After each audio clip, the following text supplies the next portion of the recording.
with Tony Khan talking about reuniting the Undisputed Era in AEW in a WrestleMania angle relying on the Day 1 pay-per-view to go as planned. This is Wrestling Hub. My name is John, and you're watching the Wrestling Report for December 28th. Before we get into the rest of the video, make sure you subscribe to Wrestling Hub and turn on all notifications to stay up to date with everything in the world of pro wrestling. Also, don't forget to follow us on Instagram at WrestlingHubOfficial and also follow us on Twitter at Wrestling_Hub.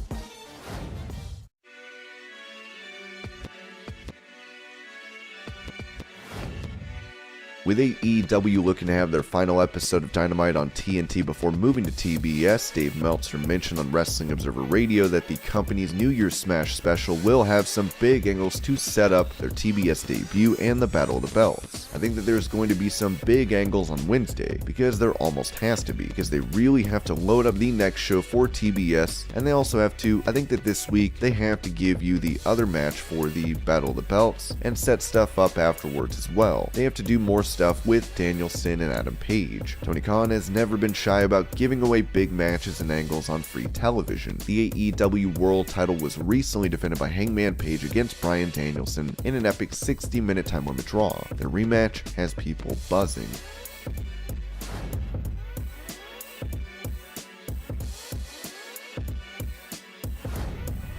Despite WWE reportedly going through an outbreak and having to pull many stars from their recent holiday tour, it seems there are major changes coming regarding their testing policy. As Fightful noted, several top WWE stars are sidelined from this week's shows with COVID infections, but WWE is taking measures the opposite way within NXT. Performance Center talent was informed this past weekend that they're no longer requiring the twice-weekly COVID testing that had previously been mandatory. Ringside News would add, "We have a little note about the story regarding WWE not requiring COVID-19 testing for talent. The message was sent, but it wasn't an email. They received an alert on the app that WWE talent have access to on their smartphones." While it was not noted if you had to be vaccinated to avoid testing, Dave Meltzer would further report that everyone has to do a 5-day quarantine. Not 10, because that's new CDC recommendations, and they then have to test negative twice on 2 consecutive days, which means essentially 6 days between when you test positive and when you can wrestle. Previously, there had been an outbreak on NXT which led to WWE making sure that main roster talent and NXT stars stayed separate. When it comes to that policy, Meltzer said, "What's interesting to me is that the last time when stuff happened, Vince McMahon did not want any cross-pollination with NXT and the main roster brands, for fear that something would happen in NXT that would affect the main roster brands. The strategic reason is that they really want a younger audience for NXT, and the more they want it, the more they try it, and the worse it gets."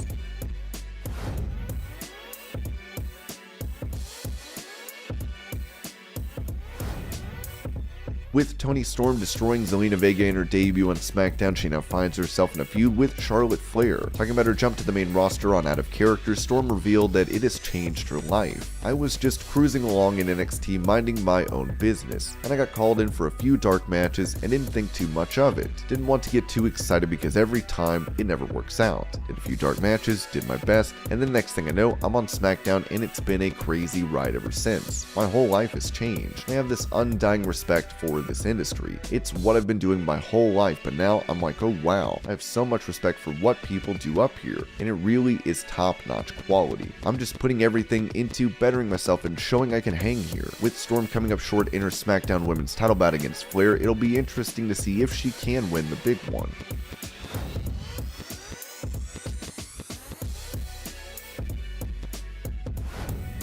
While he was wildly popular on NXT and looked to have a ton of potential, Karrion Kross would end up wasted on the main roster of WWE. In his debut bout, he would lose to Jeff Hardy in less than a couple minutes, as he'd end up released from the company last month. He recently spoke to Renee Paquette about his run on Monday Night Raw, admitting he was worried about getting fired. "When I went up and they asked me to do the match with Jeff and put him over, I was like, sure, that's fine. I grew up a fan of Jeff, and getting to meet him and him being cool was an awesome experience. He's literally one of the coolest people I've ever met. That's fine. One of the agents came to me and was like, there's a long-term plan for this, so don't sweat it and don't worry. Okay, cool. I do my entrance and get out there. The ref comes to me and goes, hey, your 10-minute match is down to 90 seconds. First time we're working on television. We don't really know each other in the ring. Our rhythm, they come back from commercial and I'm trying not to laugh. If you go back and watch, I'm smiling, closed mouth, trying to hold it back. As soon as Jeff got in the ring, I snatched him and called what we needed to do, and that was it. When I went went back to NXT the next day, I spoke with someone there and I go, look, my biggest fear right now is that there's a hole being dug for me, and I'm nervous that if I'm not permitted to crawl out of it myself and people absolve themselves of the creative situation, I'm not going to be a return of investment. I'm going to get fired. What do you think I should do? Part of this business is doing what you were told. My intuition was telling me that everything was off and felt wrong, and I felt something bad coming for months before it happened. But everyone I talked to was like, no, everyone loves you. There are no problems. But I felt it coming. I tried to,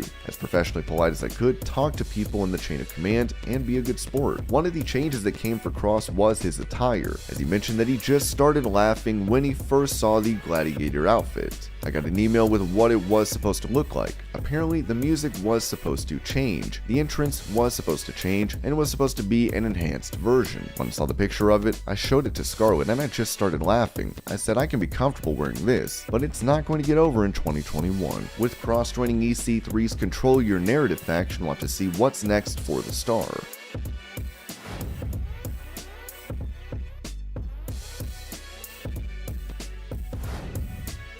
Another issue fans had with the main roster call-up of Karrion Kross was the fact that he did not have his wife and manager Scarlett Bordeaux with him. Speaking to Renee Paquette, Scarlett recalled her final months in WWE and explained why she never got to wrestle. I wasn't medically cleared yet. I was having matches before Raw and SmackDown because they wanted me to wrestle. After the second match, everything was going great. I get home and look in the mirror and I'm like, one of these doesn't look like the other, referencing her boobs. The next day was NXT and I immediately go to medical and I'm like, hey, I'm not sure if I'm going crazy or if they always looked like this. Maybe I'm just tired. With the adrenaline from wrestling, you don't notice certain things hurt all the time. So I didn't think anything of it. I went to medical and they were like, yes, one of your boobs is totally gone. I was like, I can get the surgery and I can manage and be ringside. That's no problem. I just can't wrestle right away. The plan was, I guess, for me to wrestle, so they were like, when you're totally clear, you're gonna wrestle. They scrapped all the managing stuff at that point, and I was sitting at home for those last 4 months just waiting. For their first appearance following the release from WWE, Kross and Scarlett will be at the Baltimore Celeb Fest on February 6th.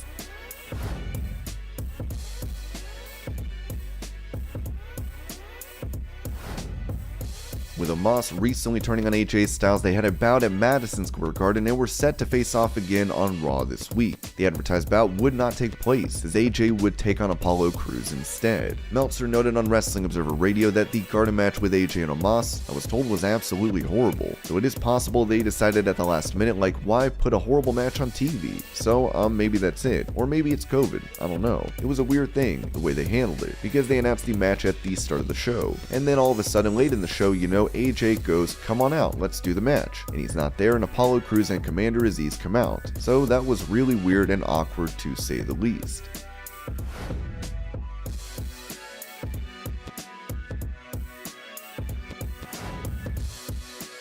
As mentioned, WWE pulled stars from their recent holiday tour to ensure matches at the Day 1 pay-per-view can go as planned. Roman Reigns was pulled from the tour, with him missing another live event after. Following this news, Seth Rollins would take to Twitter to let fans know that he was COVID positive, as this is a concerning sign for the upcoming event. With Reigns set to take on Lesnar at Day 1, Meltzer noted on Wrestling Observer Radio that I was essentially told it was very important for WrestleMania that Roman Reigns, Brock Lesnar, and Paul Heyman do not miss this show. So obviously there's something big going on there.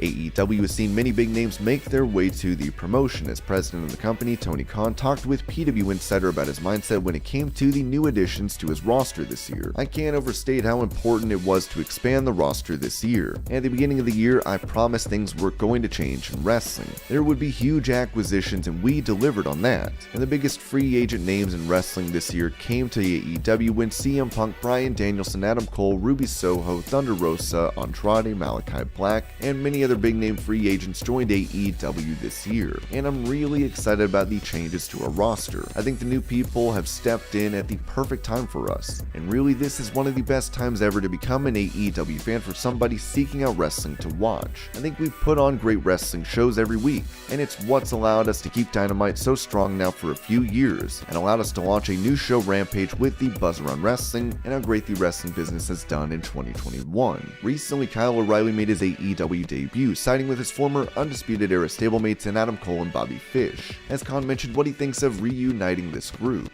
I'm very excited about Kyle joining AEW. I'm excited that Kyle debuts this week on Dynamite. It's a huge match. Adam Cole, Bobby Fish, and Kyle O'Reilly debuting as a trio in AEW against another one of the top trios in AEW, Orange Cassidy, Trent, and Chuck the Best Friends. It's a dream match for a lot of ours. It's also something that I had no idea would be possible at the start of the year. It is absolutely a dream come true to reunite Cole, Fish, and O'Reilly in AEW, and I think it's very fitting that they debut as a trio, and that Kyle O'Reilly makes his AEW debut period, in Daly's place this week, on the last show of the year. I think this is going to have a really surreal feeling. I don't want to compare it to some of the other surreal nights in pro wrestling, and you had that feeling that history was being made, but I do think after all the great shows we've seen in Daly's place, this will be a really special moment when we see Adam Cole, Bobby Fish, and Kyle O'Reilly, and a number of the other three agents who joined AEW recently like CM Punk and Bryan Danielson and Ruby Soho, and many others making their first appearance in Daly's place. I think it'll be surreal, and it'll just be a really cool moment. I don't think anybody at the start of the year expected they were going to see CM Punk and Bryan Danielson appearing on Dynamite in Daly's place, but here we are.